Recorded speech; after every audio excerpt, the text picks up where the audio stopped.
आज हम बहुत ही इंपॉर्टेंट टॉपिक पे बात करने वाले हैं। ऐसे 25 ईजी स्टेप्स जो मैंने नेचुरोपैथी, आयुर्वेद और मॉडर्न साइंस को मिला के बनाए हैं। तो अगर आप अपने जीवन में कोई भी कॉमन मैन अगर इन 25 आसान स्टेप्स को अगर अपने जीवन में अपनाते हैं, तो वो definitely healthy and happy life manage कर सकते हैं, मेंटेन कर सकते हैं। तो उसमें सबसे पहला है, आप प्रकृति के नज़दीक रहिए। आप प्रकृति से प्रेम कीजिए। कहते हैं ना कि हमारा शरीर और ये प्रकृति 5 तत्वों से बनी है, आकाश, वायु, जल, अग्नि और पृथ्वी। तो हमारी हर समस्या का समाधान भी इन पाँचों तत्वों में ही है। तो आप डेफिनेटली प्रकृति के नज़दीक रहिए, बहुत अच्छा फ़ील होगा हमारे फिज़िकल और मेंटल हेल्थ के लिए। आप छोटा-सा एग्ज़ाम्पल लीजिए, जैसे ही आप कभी नेचर में जाते हैं या जैसे पहाड़ों पे या नदी में झरना है, पेड़ है, पौधे हैं, आकाश है, पक्षी उड़ रहे हैं, तो आपको कितना अच्छा लगता है, कितना कंफर्टेबल और कितना कूल आप फ़ील करते हैं, कितना रिलैक्स आप फ़ील करते हैं। और अब मान लो आपका ऐसा एक्सपोज़र नहीं हो पाता है, तो बाय द वे आपके पास में कोई भी अगर गार्डन भी है, अगर आप वहाँ जाते हैं, हरियाली है, पेड़-पौधे हैं, फूल है, तो आपको कितना अच्छा लगता है। तो हमेशा याद रखिए, दिन में डेफ़िनेटली थोड़ा-सा ऐसा टाइम निकालिए, जहाँ पे आप थोड़ा-सा नेचर के नज़दीक जाएँ, तो आप अपने आप को हेल्दी और कूल फ़ील करेंगे। दूसरा है, ज़्यादा से ज़्यादा फल और सब्जियाँ खाएँ। आज हमारी चॉइसेस कुछ डिफरेंट हो गई है।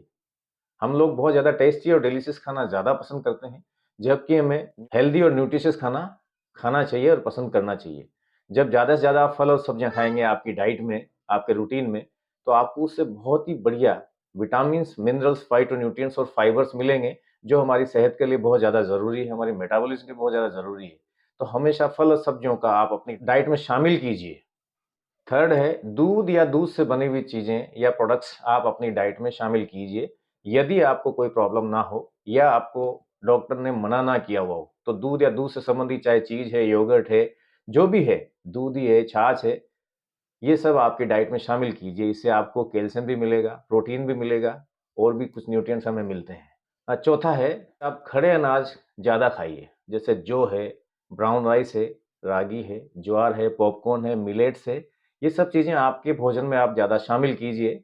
हाँ, गेहूँ में थोड़ा-सा ग्लाइसेमिक इंडेक्स ज़्यादा होता है, तो गेहूँ थोड़ा कम उपयोग में लीजिए। बाकी सब चीज़ें आप अपने खाने में ऐड करेंगे, तो आपको बहुत सारे न्यूट्रिएंट्स मिलेंगे, फाइबर्स भी मिलेंगे और अदर न्यूट्रिएंट्स भी आपको उसके अंदर मिलेंगे। पाँचवाँ है, कम जीआई वाले कार्बोहाइड्रेट प्रयोग में लीजिए।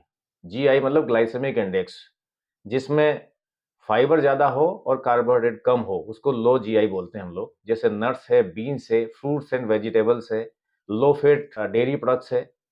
छठा है, हाई फ्रक्टोज कॉर्न सिरप से बचें, जैसे कोल्ड ड्रिंक्स है, आइसक्रीम्स है, कैंडीज है और जैम्स है। इस तरह की चीज़ों का कम से कम प्रयोग में लें, क्योंकि इससे इंसुलिन रेजिस्टेंस कम होता है। कई बार मोटापे, ओबेसिटी या डायबिटीज़ की कंडीशन बनती है, तो इस तरह की चीज़ों से थोड़ा बचें। सातवां है, एक्स्ट्रा वर्जिन ऑयल का ही उपयोग लें या प्रयोग करें, या फिर हाई स्मोकिंग पॉइंट्स वाले ऑयल्स का ही यूज़ करें हमारे डे टू डे खाने में। जैसे सीसम है, कैनोला है, कोकोनट है, सरसों है, इन सब का हाई स्मोकिंग पॉइंट होता है। सो दैट हमें कम से कम फ्री रेडिकल मिले और हमारा एक्सपोज़र कम से कम फ्री रेडिकल से हो या ट्रांस फैट से हो, जो आगे जाकर कई सारी हार्ट डिजीज़ को डेवलप कर सकती है और कई सारी क्रोनिक डिजीज़ डेवलप कर सकती है। 8वां है, जहाँ तक संभव हो ऑर्गेनिक फूड ही खाएँ, क्योंकि जो भी ऑर्गेनिक फूड हम खाते हैं, उसमें न्यूट्रिएंट्स बहुत बढ़िया होते हैं, विटामिन्स, मिनरल्स, फाइटोन्यूट्रिएंट्स, फाइबर्स, ये सब चीज़ें बहुत अच्छी होती है और हमें कई सारी हेल्थ रिस्क से बचाते हैं, कार्डियोवैस्कुलर रिस्क है, डायबिटीज़ है, कैंसर है, इस तरह की बीमारियों से भी बचाते हैं। 9वां है, स्ट्रेस या डिप्रेशन से हमेशा बचें या अपने डॉक्टर से कंसल्ट करके और एडवाइस लें, उसके लिए काउंसलिंग लें। क्योंकि जब स्ट्रेस और डिप्रेशन होता है, तो कई सारे फ्री रेडिकल से हमारा एक्सपोज़र होता है, हमारी बॉडी के अंदर बनते हैं और कई सारी डिजेनरेटिव क्रोनिक डिजीज़ डेवलप होने का खतरा रहता है। जो भी परिस्थिति है, जो स्ट्रेस क्रिएट कर रही है, उससे अपने आप को डेविएट कीजिए। आप अच्छा म्यूज़िक सुन सकते हैं, आप मेडिटेशन कर सकते हैं या आप चाहें तो लाफिंग क्लब जॉइन करके अपने आप को रिलैक्स भी कर सकते हैं। 10वां है, पर्याप्त आराम कीजिए या प्रॉपर रेस्ट लीजिए। 7 से 8 घंटा 24 घंटे में हमारे लिए रेस्ट बहुत ज़रूरी है। उससे क्या होता है, हमारी फिज़िकल और मेंटल हेल्थ इम्प्रूव होती है, एनर्जी रिस्टोर होती है, बॉडी की जो भी वियर एंड टियर होती है, वो सब रिपेयर होती है। तो फिज़िकल और मेंटल हेल्थ के लिए पर्याप्त आराम बहुत ज़रूरी है। सो प्रॉपर रेस्ट लीजिए। 11वां है, स्मोकिंग ना करें या स्मोकिंग से बचे रहिए। सेकेंडरी स्मोक से बचिए, क्योंकि जो स्मोकिंग ज़्यादा करते हैं या स्मोक में रहते हैं, उनकी रिप्रोडक्टिव कैपेसिटी घट जाती है। कई सारी बीमारियां जैसे लंग्स कैंसर है, हेपेटाइटिस है, हार्ट डिजीज है, डायबिटीज है, इस तरह की बीमारियों का खतरा बढ़ जाता है। तो स्मोकिंग से ज़रूर बचिए। 12वां है, अल्कोहल का उपयोग कम करें या ना करें, क्योंकि अल्कोहल से बहुत सारी बीमारियां डेवलप होती है। आप जानते ही हैं, अल्कोहल लेने वालों को कितनी सारी प्रॉब्लम्स क्रिएट हो जाती है। जैसे ब्रेन हेल्थ है, हार्ट हेल्थ है, लीवर हेल्थ है, पेनक्रियाटिक हेल्थ है, ये सब डाउन होती है, ये सब डिक्रीज होती है। कई सारे कैंसर्स का खतरा बढ़ जाता है, इम्यूनिटी लो हो जाती है। सो मैं रिकमेंड करता हूं कि अल्कोहल का प्रयोग कम से कम करें या ना करें। 13वां है, बॉडी फैट असेसमेंट करवाते रहें। साल में 1 बार या 2 साल में 1 बार डेफिनेटली करवाते रहें। अगर कोई मेडिकल कंडीशन है तो डेफिनेटली साल में ही करवाएं। उससे क्या होता है, आपको बॉडी मास इंडेक्स बीएमआई जिसको हम बोलते हैं वो पता लगता रहेगा। नॉर्मल बीएमआई 18.5 टू 24.5 होता है, 18.5 से 24.5। इसके बीच में अगर आपका बीएमआई है तो आप हेल्दी हैं, आप मेंटेन कर रहे हैं। और इससे ज़्यादा है तो आप ओबेज हैं, ओबेसिटी, ओवरवेट हैं। और उससे कम है तो आप अंडरवेट हैं। तो डेफिनेटली आप अपने बीएमआई को मेंटेन करिए। और रही बात फैट की, तो फैट रेशियो मेन के अंदर 10 से 20% होता है और फीमेल या वुमेन के अंदर 15 से लेके और 30% तक होता है। ये एक नॉर्मल रेंज है। उससे कम है तो प्रॉब्लम नहीं है ज़्यादा, लेकिन उससे ज़्यादा है तो आपको डेफिनेटली ओबेसिटी और ओवरवेट होने वाले हैं। और फैट, आपको पता है, फैट या मोटापा या चर्बी कई सारी बीमारियां डेवलप कर सकती है। 14वां है, अपने द्वारा खाई जाने वाली कैलोरी का अनुमान लगाते रहिए या उसको मॉनिटर करते रहिए। क्योंकि 2000 से लेकर 2500 कैलोरी एक नॉर्मल यंग एडल्ट के लिए रिकमेंडेड है, नॉर्मल हेल्दी रहने के लिए। जैसे फीमेल के लिए 2000 कैलोरी, मेल के लिए 2500 कैलोरी। अगर आप नॉर्मल है, आपकी एक्टिविटी ठीक ठाक है तो। अगर आप बहुत ज़्यादा एक्टिविटी करते हैं, जिम करते हैं, एक्सरसाइज करते हैं, तो आप ज़्यादा कैलोरी ले सकते हैं। अगर आप कुछ भी नहीं कर सकते हैं तो 2000 से भी कम कैलोरी ले सकते हैं। हाँ, अगर आप फैट रिडक्शन पे लगे हुए हैं या वेट लूज कर रहे हैं, तो आपको फिर आपका जो भी कोच है वो डिसाइड करके 1200 से 1300 1500 कैलोरी कितनी लेनी है, वो डिसाइड करके आपको देते हैं। तो डेफिनेटली फिर भी आप अपनी कैलोरी का कैलकुलेशन हमेशा रखिए। 15वां पॉइंट है, आप रोजाना थोड़ा बहुत धूप सेवन जरूर कीजिए। आप सनलाइट में एक्सपोजर जरूर होइए 20 से 25 मिनट। उससे क्या होगा, एक तो आप खुली हवा में जाएंगे, आपको ऑक्सीजन भी अच्छी मिलेगी। दूसरा, आपको विटामिन डी इंटेक आपका पूरा हो जाएगा। अगर आपका पीठ वाला हिस्सा या पेट वाला हिस्सा थोड़ी देर भी अगर सन रेज में एक्सपोज होता है, तो आपको भरपूर विटामिन डी आपकी बॉडी के अंदर बन बन जाएगा, या आपको भरपूर विटामिन डी आपके अंदर मिल जाएगा, या बॉडी आपकी प्रोड्यूस कर लेगी। 16वां पॉइंट है, आप डेली कुछ न कुछ वर्कआउट जरूर करें, एक्सरसाइज करें। थोड़ा बहुत वर्कआउट करें, चाहे आप जॉगिंग करें, एक्सरसाइज करें, बैडमिंटन खेलें, गेम्स खेलें, जॉगिंग करें, जुम्बा करें, डांस करें, जो भी है, पर आप ज़रूर एक्सरसाइज कीजिए।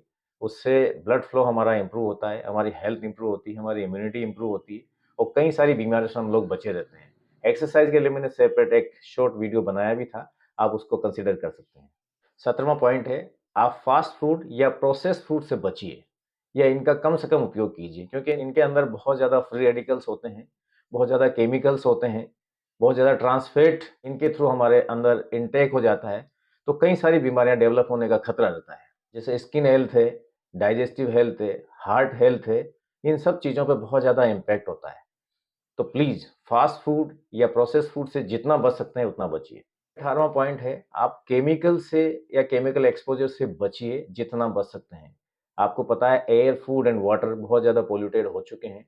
जब हम लोग बहुत ज़्यादा केमिकल से एक्सपोज़र होते हैं तो कई तरह के कैंसर्स, कई तरह की स्किन डिजीज़ होने का खतरा रहता है। तो जितना हो सके केमिकल एक्सपोज़र से बचें। 19वां पॉइंट है, आप अपने आप को इन्फेक्शियस बीमारियों से या इन्फेक्शियस डिजीज़ से बचा के रहें, प्रोटेक्ट करके रखें।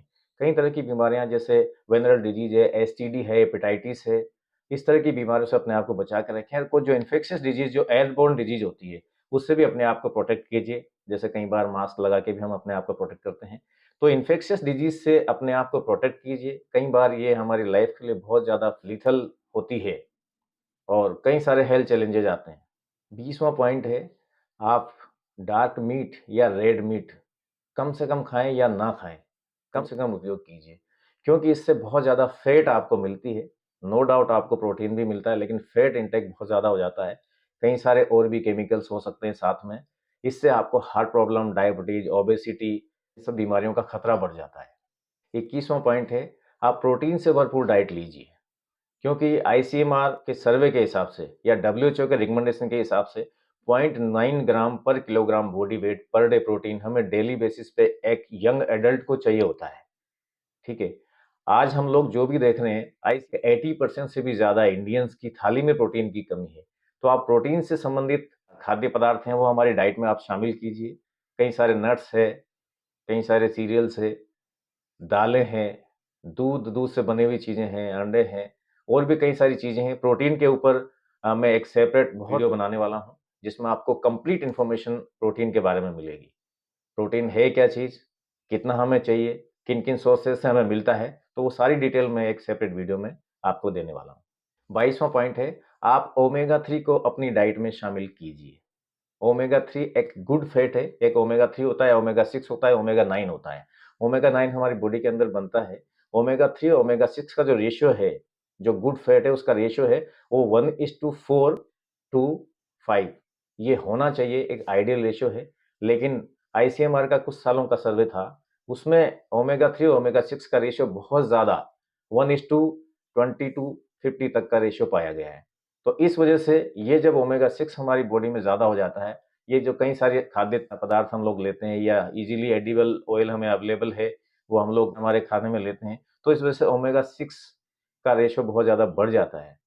ओमेगा 6 बहुत ज़रूरी है, लेकिन जब ज़रूरत से ज़्यादा होता है ये या रेशियो इसका बहुत ज़्यादा हो जाता है, तो कई सारी हार्ट प्रॉब्लम्स होने के चांसेस बढ़ जाते हैं। ओमेगा 3 आपको फिश में मिलता है, फ्लैक्स सीड में मिलता है, चिया सीड्स के अंदर भी मिलता है, तो आप इस तरह की चीज़ें आपकी डाइट में शामिल कीजिए।